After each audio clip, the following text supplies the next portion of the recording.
Good afternoon. Welcome to Inside Indiana Sports Now with Kent Sterling. It's Tuesday, May 25th, 2021. We are brought to you by the great people at Today's Dentistry. I have two words for you this afternoon: sedation, dentistry. If you have a lot of dental work that needs to be done and you don't necessarily want to be around while it's being done, sedation dentistry will work for you. Give the people at Today's Dentistry a call at 317-849-2933. Punch subscribe, hit like, ring the bell. Let's talk about sports. College basketball. Let's talk about some coaching changes. We did this a little bit this morning, but I want to dig deeper into it this afternoon. From 5 to 1, the most impactful coaching changes in college basketball this offseason. Number 5, Lon Kruger retires at Oklahoma. He is replaced by Porter Moser, very successful head coach at Loyola of Chicago. Porter Moser, a native Chicagoan, a guy who knew how to sell Loyola University of Chicago to recruits, knew what kind of basketball to play in order to succeed in the Missouri Valley Conference. Porter Moser was a fit at Loyola. At Oklahoma, I'm not sure what he's going to be. Oklahoma hired a coach who had succeeded elsewhere. This is always dangerous, as Indiana University basketball fans understand as well as anybody else in the world. Porter Moser, a great fit at Loyola. I don't know how it's going to work out at Oklahoma. I hope it works out well because Porter Moser is a terrific guy. But I think that this is one of those times where a guy who did great work there does not necessarily translate to doing great work here. Here being Norman, Oklahoma. Number 4, Sean Miller fired. Well, what choice did Arizona have, right? And you add to that, Sean Miller not really successful while he was at Arizona, especially given the allegations against Arizona as Sean Miller was a coach. They replace him with Tommy Lloyd, a guy who has been an assistant for Mark Few at Gonzaga for 20 years. People have been trying to hire Tommy Lloyd for a really long time. He took the call from Arizona. He signed the paper. He's now the head coach at Arizona. I think that this is going to be fascinating. He's one of those guys, you look at a guy like Bill Guthridge, right, at North Carolina, and we'll talk about North Carolina in a minute. But you look at that didn't work out, even though he stayed within the program as he replaced Dean Smith. He was an assistant, a long-time assistant. There is a huge difference between being a very accomplished and very successful assistant coach and being a really effective head coach. Tommy Lloyd is going to find out what that difference is in his first year at Arizona, as will the university and the basketball players at Arizona. I think that Tommy Lloyd has a really good chance to be terrific at Arizona. We're going to find out. It's interesting. Things change. As much as you think you can prepare as an assistant coach to be the head coach, it is a completely different mind space that you occupy as you do it. In media, being an assistant program director and being a program director are night and day. In the NBA, we've seen it with Nate Bjorkgren. Nate Bjorkgren, a terrific assistant coach for Nick Nurse up with the Toronto Raptors. He came to the Pacers, had trouble with personalities, and still perhaps is having trouble with personalities. We'll see if he keeps his job. That 12 inches, Kevin Pritchard talked about it yesterday, and then talked about it in terms of when he was a general manager and then became the president of basketball for the Pacers. That change in seats is huge. And the traits that made you a success in one do not necessarily convert to make you a success in the other. Number 3, Texas toggles from Shaka Smart. Shaka Smart was going to be fired.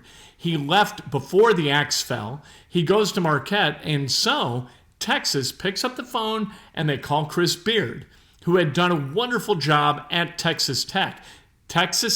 Chris Beard at Texas Tech, a wonderful fit, right? Perfect. Chris Beard had worked for Bob Knight and Pat Knight at Texas Tech. Now he's going to go to the Longhorns. And we're going to find out once and for all whether this is a problem with the university or with the people that the university hires in football and in basketball. They toggle a little bit too much for me. Shaka Smart is a really good basketball coach, and that he couldn't get over the hump at Texas tells you something. And it tells you something. They fired Rick Barnes. Rick Barnes has gone to Tennessee, and he has been a success at Tennessee. Can Chris Beard go to Austin and be a success at Texas? It is going to be fascinating to watch this kind of, I'm not going to say unravel, but watch this kind of become either a success or completely out Texas as a dysfunctional athletic department that cannot get out of its own way. We've seen that happen with football. We may see it with basketball. If Chris Beard can't get it done in Austin, we know that there's something wrong systemically with that university's athletic department. Number 2, Roy Williams retires, and he's replaced by Hubert Davis. Hubert Davis from inside the family. He's worked as an assistant for Roy Williams for the last few years. He's kind of gotten the lay of the land. He played at North Carolina. They stayed within the family. Hubert Davis knows what it takes to succeed at North Carolina. Roy Williams still down there, going to be a guy who's a resource for Hubert Davis. I think Hubert Davis is going to step into that position and is going to be fine at North Carolina because I think that he is a fit. Really, really smart guy. Did a great job in media for a while. Got back into coaching. Good for him for doing it because he can impact people at a more granular, molecular level as a head coach of North Carolina than you ever could with a career in the media. The number 1 most impactful job change in college basketball this past offseason, Mike Woodson at Indiana. Archie Miller fired. They put together the money to buy him out, and they put together the money to hire a terrific staff. And it's not just hiring 63-year-old Mike Woodson. And I'm all good with hiring a guy who's 63.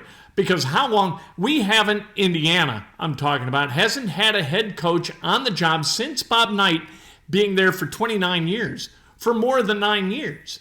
Guys, we see guys coach into their 70s all the time. Boeheim, Krzyzewski, for goodness sake. You got a bunch of other guys who are coaching into their 70s and approaching that 70-year kind of milestone.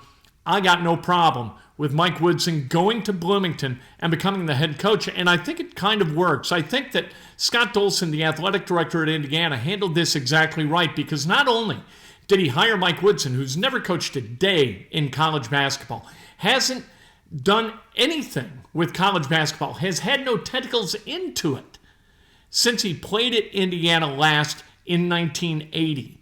So there are things about the college basketball game, about compliance, about recruiting, about being the CEO of a college basketball program that is completely different from how it was when he was last a participant in Indiana basketball on the campus in Bloomington.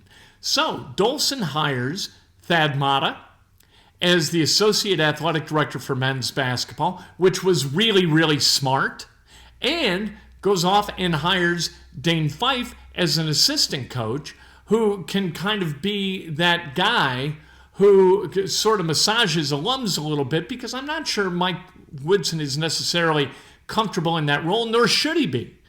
You want wins. You don't need a glad hander, but it's good to have one around, and Dane Fife has maintained relationships with media and in coaching while at Michigan State for the last 10 years in a way that's going to be very, very productive for Indiana to have around and for Woodson to have around. Indiana did this the right way. Whether Mike Woodson's 63, whether he's never coached a day in college basketball, is unimportant to the success that he is going to earn in Bloomington running that program, and he's done a great job so far. You go out and get a guy like Tamar Bates, who left Texas because Shaka Smart went to Marquette. You go out and get guys transfers coming in like Xavier Johnson. Really, really important pieces to that puzzle so that Indiana is successful right out of the chute. And I think they're going to be successful right out of the chute. I think they take a step forward. There's not going to be kind of that fits and spurts of growth and recession with Indiana University basketball like you would normally have with a coach coming in anew, right? You did have some guys leave, like Armand Franklin left, and that's a shame. Al Durham left, Joey Brunk left, but those guys were replaced with Michael Durr from South Florida by way of Virginia Tech for a couple of weeks. You went out and got guys to kind of check boxes and fill that roster in a really productive way, and I think it's fantastic. So Indiana University, thumbs up. Good job. Way to hire from within the family. Mike Woodson fits Indiana basketball, and that is really, really important. Michael Pittman, wide receiver for the Colts, he spoke today. We got to hear from him. Let's talk and hear from him talk about Phillip Rivers for a second before we talk about Carson Wentz. What did Michael Pittman learn about developing a relationship between a quarterback and a wide receiver from Phillip Rivers? Phil just taught me how to receive and correct information, because Phil wants things like how Phil wants things. So I basically just learned that, and I just took that from him, and now I just do it now.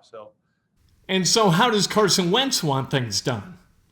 Yeah, so basically I just go up to him before we even get out there and just ask him, be like, hey, this route, you want this or this, and basically just back and forth, and just not being afraid to ask him questions. Because last year when I first got here with Phil, it's so daunting, because you have Phil who's a 17-year vet and literally knows everything. The man knows everything. So he basically taught me to get over that. What's it been like getting to know Carson Wentz? So the first time that I met Carson was actually in Orange County, and we were just getting together, throwing and just having a good time, working out, fellowship, all that stuff. So it's been great. What stands out about Carson Wentz's ability to throw the football?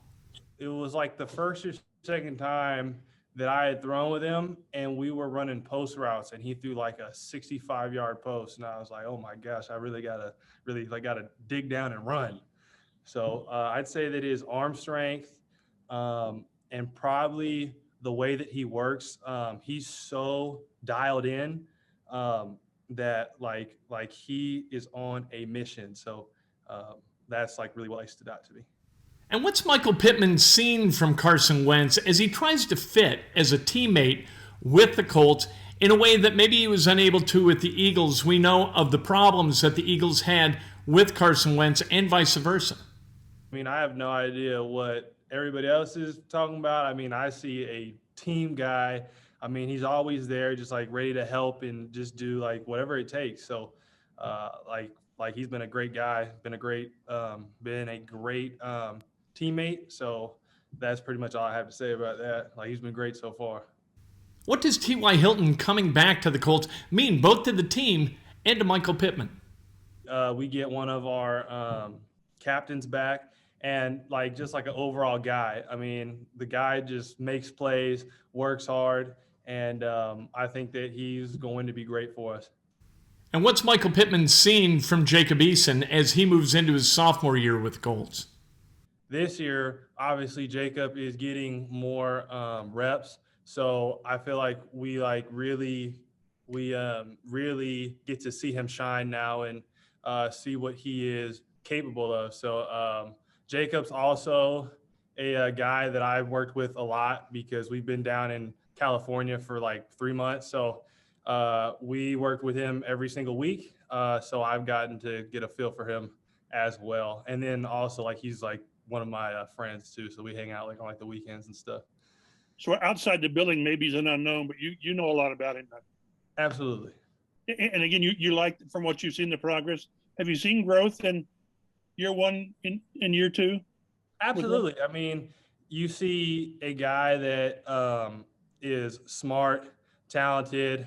I mean, he just has everything that it takes. That's Michael Pittman, wide receiver for the Colts. He's got to take a step forward this year, no doubt about it. Last year, as a rookie, we've seen this before. We saw it with Marvin Harrison. We saw it with Reggie Wayne. We've seen it with TY Hilton. That rookie year, you kind of learn your craft as a wide receiver in the NFL. The second year, you see sometimes a real step up in productivity, and the Colts, they need Michael Pittman to take that step up in his second year in Indianapolis.